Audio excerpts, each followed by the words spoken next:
تو مسئلہ یہ ہے کہ جیسے بنی اسرائیل میں بیماری آ گئی تھی کہ وہ لوگ جو تھے وہ پوری تورات پر عمل کرنے کے لیے تیار نہیں تھے.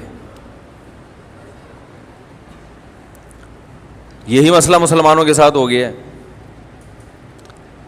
کڑوا کڑوا تھو تھو، میٹھا میٹھا ہپ ہپ. یہودی کیا کرتے تھے؟ جہاں شدید ترین سزاؤں کا تذکرہ وہ پی جاتے تھے. ٹھیک ہے نا؟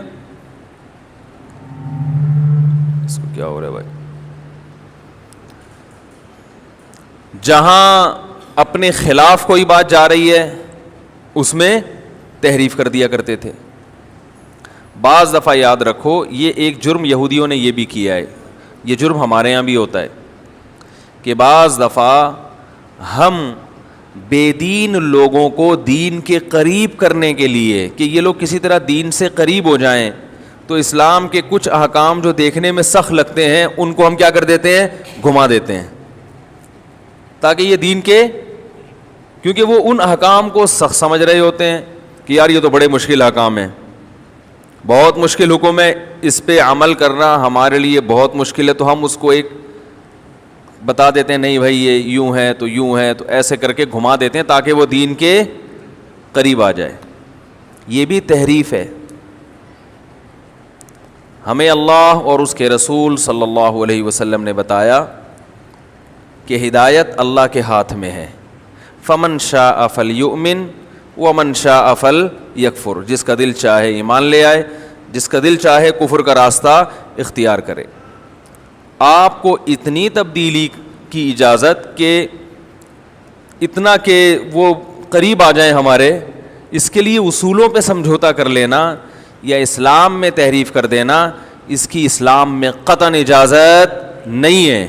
یہ ہمارا امتحان ہے کہ آپ اس کو اپنا ہم نوا بنانے کے لیے ہیرا پھیری سے کام تو نہیں لیتے. دیکھیں مشرکین مکہ نے رسول اللہ صلی اللہ علیہ وسلم کی شدید مخالفت کی. جب وہ عاجز آ گئے کہ یہ پیچھے ہٹنے والے نہیں ہیں تو وہ کہنے لگے کہ چلیں ایک کام ہم کر لیتے ہیں کہ آپ مکمل اپنی دعوت سے دستبردار اگر نہیں ہوتے تو آپ کچھ تھوڑی سی چینجنگ کر لیں. جیسے کوئی سیاست میں مشترکہ حکومت بنائی جاتی ہے نا، تو سیاست میں تو یہ ٹھیک ہے لیکن شریعت میں تو ٹھیک نہیں ہے نا کہ شریعت میں مشترکہ شریعت بنائی جا رہی ہے، مشترکہ شریعت. تو آپ تھوڑی سی کیا کر لیں، اس میں چینجنگ کر لیں.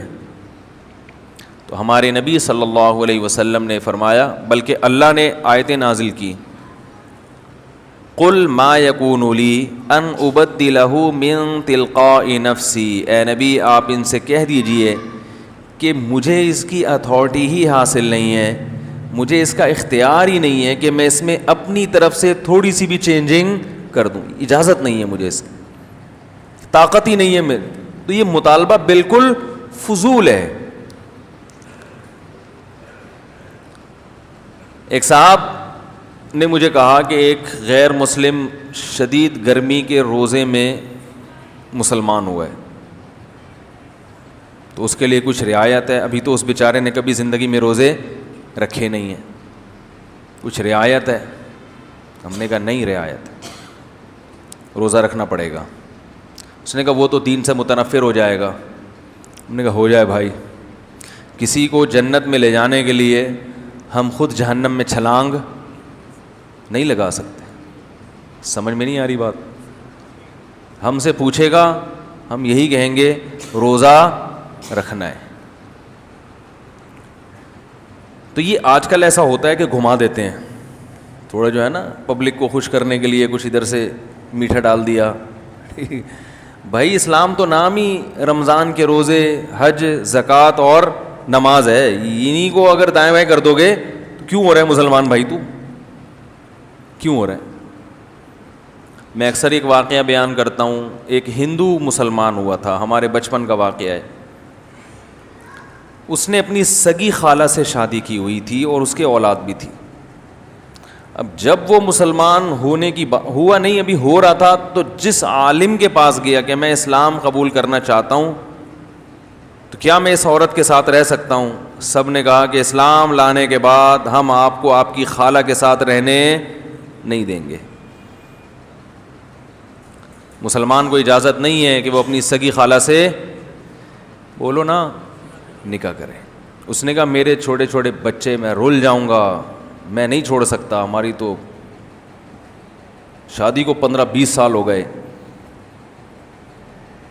تو کسی نے مجھے آ کے کہا کہ یار کسی عالم سے فتویٰ دلوا دو کہ کچھ گنجائش دے دیں اس کے لیے، کفر سے تو بہتر ہے نا.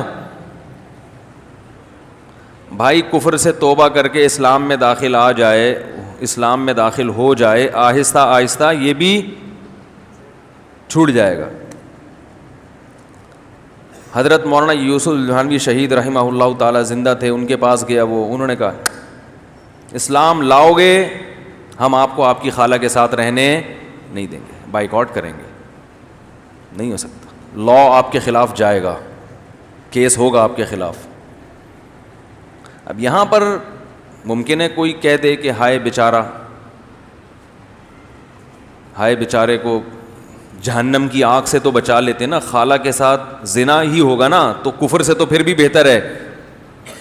تو بھائی دیکھو، مصلحت اور تخریب کاری دین کی، اس میں بہت باریک لائن ہے. اس کو سمجھنے میں لوگ بعض دفعہ غلطی کر دیتے ہیں. اسلام کا بیڑا تھوڑی غرق کریں گے ہم، کسی کو لا تو چینج تھوڑی ہو سکتا ہے.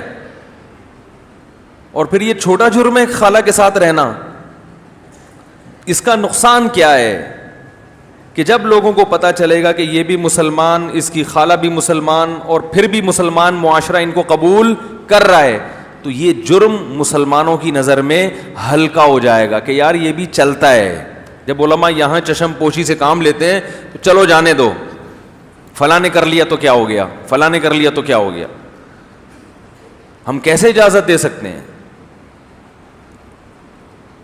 مجھے نہیں پتا وہ مسلمان ہوا کہ نہیں ہوا، تو میں تو صرف ایک یہ سمجھانے کے لیے کہ بھئی کچھ اسلام کے کچھ حدود ہیں جن سے تجاوز کرنے کی کسی کو اجازت نہیں ہے.